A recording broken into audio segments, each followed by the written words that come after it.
तो एक क्वेश्चन करते हैं, स्क्वायर ब्रैकेट्स में t जो है वो ग्रेटेस्ट इंटीजर फंक्शन है, तो इस एक्सप्रेशन की लिमिट निकालनी है अपने को। तो इसमें मेन चीज़ क्या है, आप देखें ये जो एक्सप्रेशंस जो हैं वो ग्रेटेस्ट इंटीजर फंक्शन इस तरह से एक्सप्रेस्ड है, जैसे मैं 2/x ले लूँ और लिमिट क्या है x टेंडिंग टू 0 प्लस, है ना, बेसिकली 0 है। तो ये वाला जो एक्सप्रेशन है वो क्या हो जाएगा, इन्फिनिटी को टेंड करेगा, कुछ इस टाइप का आ जाएगा। ठीक है, तो अब इसमें इंटीजर क्या आएगा, है ना, ये स्क्वायर ब्रैकेट के अंदर वाला जो एक्सप्रेशन है इन्फिनिटी को टेंड करेगा, है ना, वो प्रॉब्लमैटिक चीज़ है। ठीक, तो अब इसको यदि हम x से मल्टीप्लाई भी कर देंगे जैसे यहाँ पे किया हुआ है और फिर उसका लिमिट हम लेते हैं, तो इसकी वेल डिफाइंड लिमिट निकालना, है ना, थोड़ा सा प्रॉब्लम है।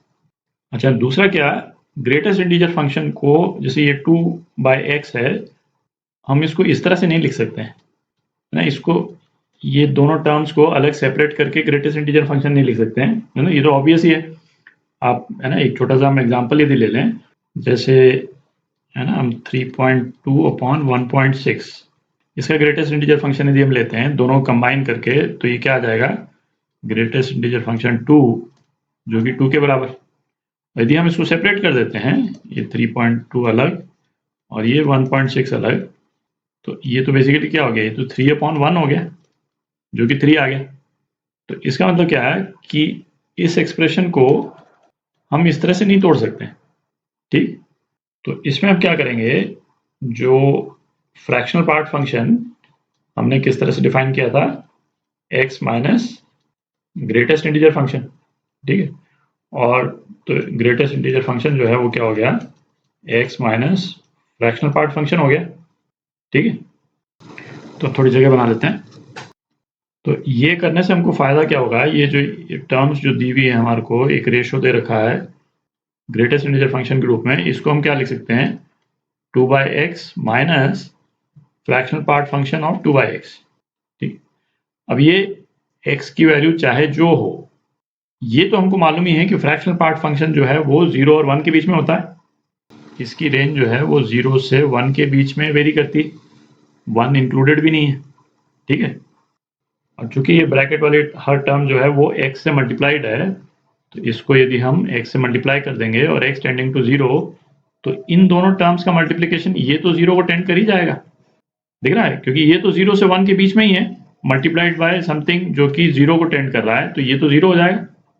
तो यहाँ पे ये जो प्रॉब्लम आ रही थी कि x टेंडिंग टू 0 था और यहाँ पे ग्रेटेस्ट इंटीजर फंक्शन के अंदर जो वैल्यू है वो इन्फिनिटी को टेंड करी थी, उसकी वैल्यू नहीं हम निकाल सकते थे, वो प्रॉब्लम सॉल्व हो जाएगी हमारी। तो अब करते हैं इस क्वेश्चन को।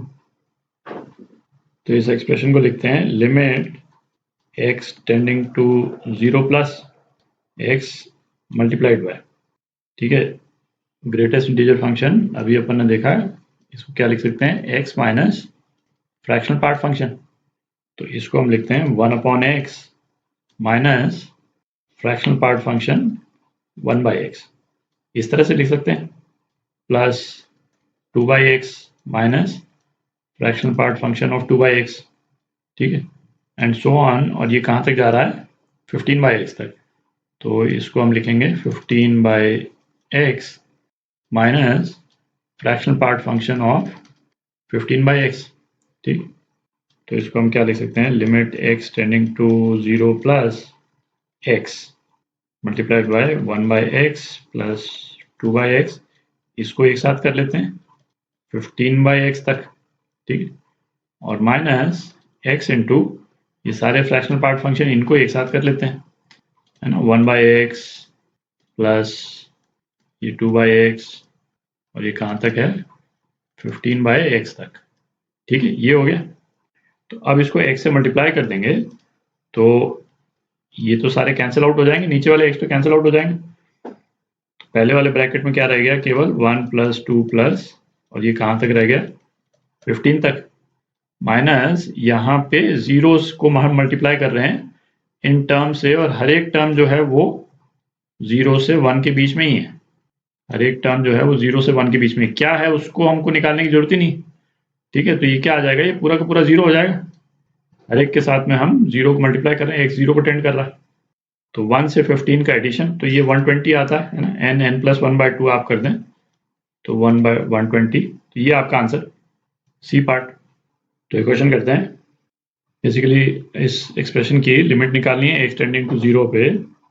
तो ये किस फॉर्म में, इसको देख लेते हैं पहले तो आप देखें x 0 को टेंड कर रहा है, तो ये क्या है ना, 1 + 0, ये 1 और रेज़ टू पावर इन्फिनिटी हो जाएगा, तो 1 रेज़ टू पावर इन्फिनिटी वाला फॉर्म है ये, ठीक है।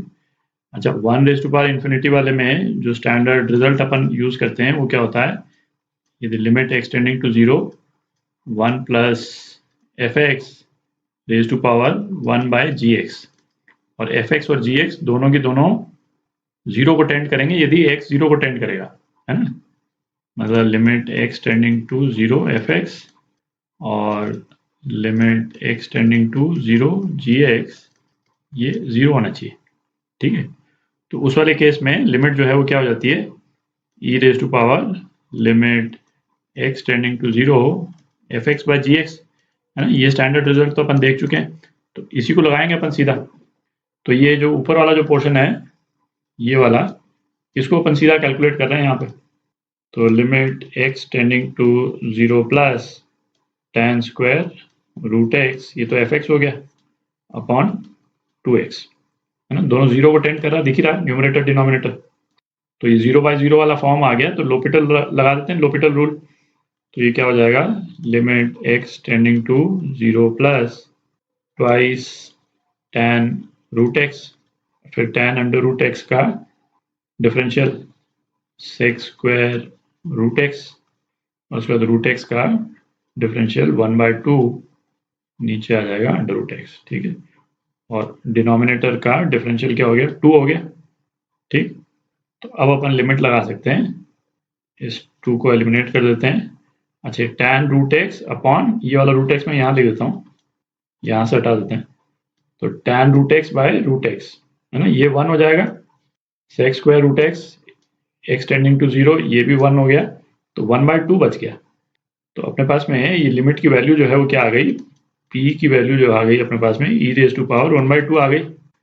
log p, बेसिकली ये ln p पूछा है अपने से, है ना, बेस e है इसका, लिखा हुआ नहीं है बट इसका बेस e है ऑब्वियसली।